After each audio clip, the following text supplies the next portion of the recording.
For today's videos, nandito tayo sa Malinaw Beach.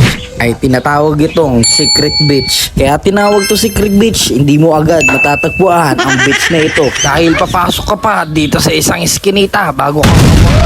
Secret Beach. Ali pala, nadaanan pala natin ang bahay ng asawa ni Nadine Lustre. Grabe, napakalaki ng bahay nila at napakaganda talaga. Kung makikita nyo harapan, harap pa lang yan. Meron pa yan sa likod.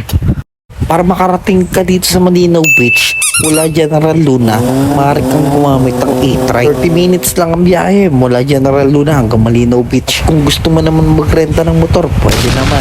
350 pesos. Meron din naman 500 pesos. Meron din naman tricycle.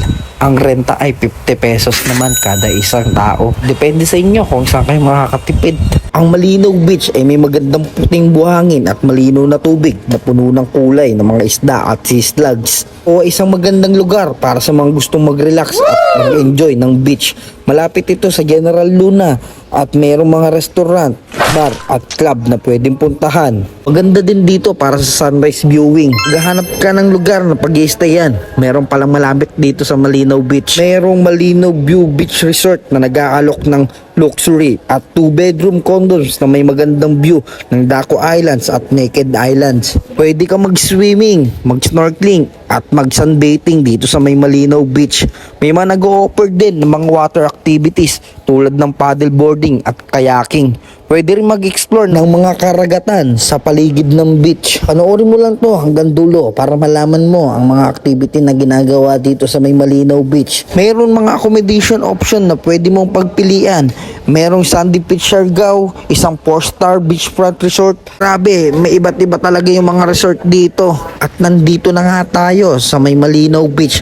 Kung tawagin ay Secret Islands. Grabe, napakasolid talaga at napakaganda ng tubig at puro yung buhangin. Grabe, ang dami nakapaligid na palm tree dito.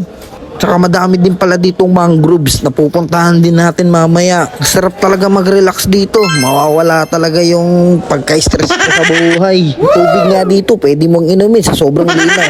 Kaso medyo maalat, kaya wag na lang. May mga nagbebenta naman dito ng tubig, mga inumin at iba't ibang mga chicherya. Wala palang entrance fee dito. Libreng-libre ka lang makakapasok dito sa may Malinaw Beach. Oo. Pag marunong magbuksay na. Ano, 150 lang po per head. Pag Pag kayo lang yung magsasagwa. kayak crystal yan. Crystal po. Eh, kahit dyan lang sa Malinaw. Bes, kaya dyan baka mamatay ako eh. Taga dito lang po yung dagat dun eh. Ah, dito lang din naman. Pwede kayong bumaba dun, tapos picture-picture kayo sa mga mangroves. Mga Oo, ano? may Tara. malaking bato dun. na. Oo. Ha? Magkano 150 per head?